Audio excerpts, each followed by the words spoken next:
The arena shooter is alive and well thanks to Quake Champions, but if you're new to the game, chances are you're spending more time dead than alive. This is as unforgiving as modern multiplayer games get, and if all the undignified deaths weren't bad enough, it doesn't really explain some of its most important mechanics. So we will instead. From the basics like weapon swapping and champion abilities to flashy strafe jumps and map control, here's how to become a better Quake Champions player.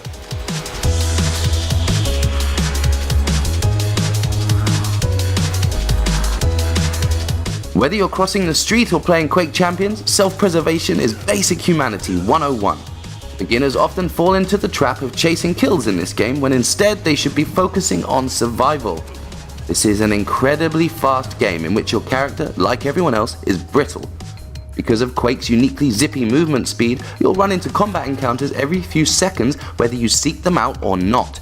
That means having your health and armor stacked is the most important aspect of the game, even more than having a pixel-perfect aim. It isn't hard to pick up health, shields, and armor shards, so when you're starting out, it's the best thing you can do to improve your performance. Train your mind to focus on doing that first, adopting a defensive mindset, and dealing with fights when they happen. Play a few rounds like this, letting the kills come to you, and watch your kill-to-death ratio improve. To go even further than that, there's no shame in good old-fashioned running away when you know you're licked. This isn't a war movie and there's no honor in death, just another point for your enemy.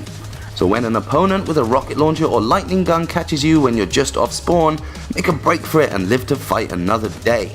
The same goes for being literally anywhere near someone with quad damage. Leg it!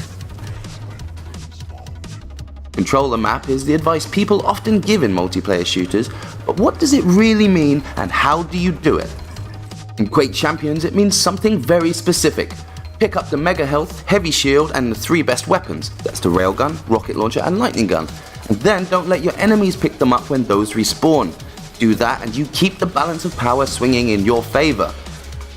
Actually pulling it off for all of the above items on the map is tough even for advanced players, but as a beginner you can control at least one specific item with the right approach. Let's start at the very beginning of a match when everyone rushes the mega health and heavy shield. Once someone picks those items up, they're on a 30-second timer until they respawn. Look at the match time at the top of your HUD and make a note of when that respawn time will be. Then make sure you're in the best possible position to pick it up again when that time rolls around. That means having a rocket launcher, LG or RG, and stacking your health as much as possible. It absolutely does not mean staying still anywhere near the item spawn point, because staying still is suicide. If you camp on top of one of the busiest locations on the map, you might as well lay down your gun and pull the picnic blanket out, because you will not be winning any battles. Develop a short route around the item spawn, picking up any health and armor items along the way. This should be a route that guards all entries to the spawn so that you don't turn a corner and find an enemy already boosted by the item you were protecting. In Team Deathmatch, there'll be times when the fight's unwinnable and you lose control of that item. Don't beat yourself up when this happens, just retreat. Better to give them an item than to let them kill you and then pick it up anyway. So far our tips have been about tactics, but strafe and circle jumping are the skills you need to dominate Quake matches.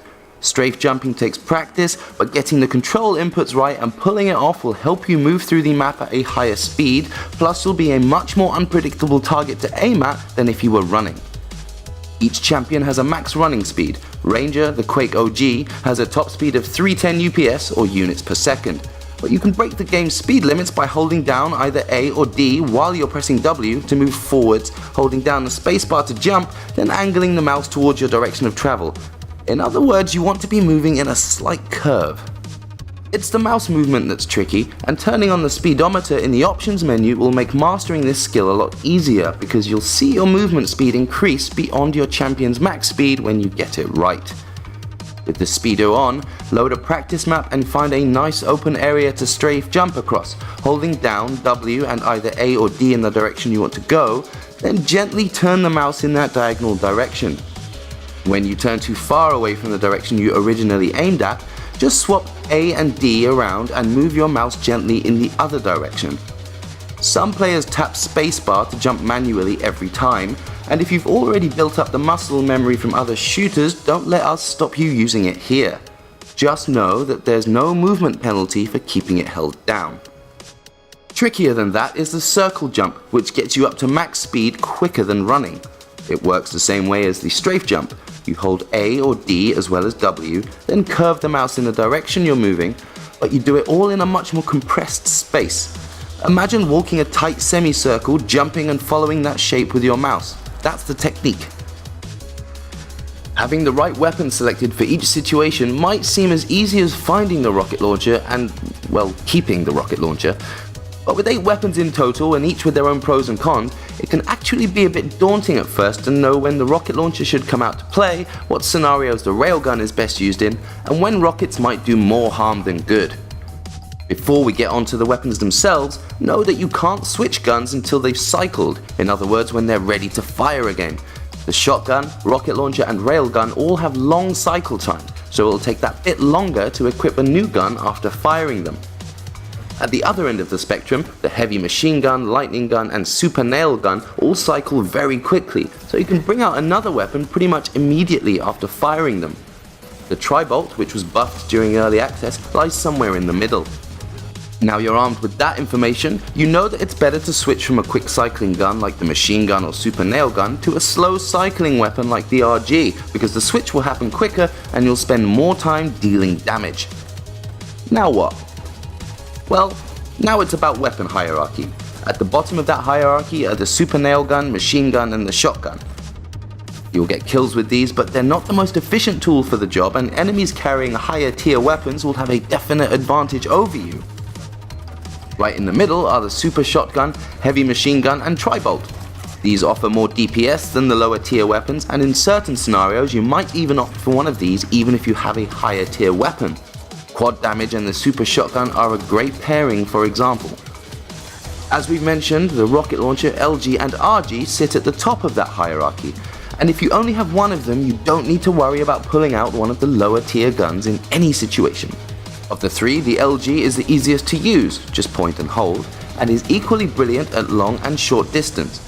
It does emit an ambient hum though, and that's something to keep in mind during solo games if you're trying to sneak around. The rocket launcher needs a different approach based on anticipating the enemy instead of aiming right at them, but its generous splash damage makes it a fantastic all-rounder unless you're at really close range. That leaves the RG, the most satisfying of all guns, and the one that asks you to be the most precise. Its long cycle time means you need to hit your opponent first time, ideally with a headshot, otherwise you're vulnerable while you wait to fire again. Use it in close range duels against opponents with weaker weapons like the machine gun. Previous Quake games were level playing fields in multiplayer, and the only real differences between characters like Tank Jr. and Anarchy in Quake 3 Arena were aesthetic. The clue's in the title with Quake Champions. Every champ has their own hitbox size, movement speed and special abilities. If you don't make the most of these little differences, you're not maximizing your potential. Although ID would probably recommend buying and experimenting with all 13 champions, at beginner level we recommend sticking with Ranger. He's the typical all-rounder, not the biggest or the quickest, but pretty good at everything. His special ability is the Dire Orb, and it's ideal for anyone new to the game because A, it's easy to use, and B, you can get yourself out of trouble with it. Hitting F sends the Dire Orb out in the direction of your crosshair, and if you don't press F a second time, it works like a grenade, exploding on impact with a surface or player for reasonable splash damage. Hit F again when it's in flight though, and you'll teleport to it, making it a really handy defensive tool. If you time it just right, you can teleport inside an enemy, scoring a telefrag by bursting out from within them. What makes it tricky is sending the Dire Orb out in an enemy's direction in the first place, then teleporting at the exact moment of impact. What makes it worth it are the bragging rights. By spending time with Ranger's Dire Orb and learning when to use it defensively to escape a situation and when to go offensive with it, you gain an extra weapon with you at all times. Even better, you make yourself more unpredictable to opponents who don't know whether to dodge your orb or follow it. Nothing replaces practice, but with these tips you'll be heading in the right direction when you put those hours in. Hit the thumbs up if you appreciated this video and be sure to subscribe for more. Do you have any tips of your own for anyone new to Quake Champions? Leave them in the comments below. We'll see you next time.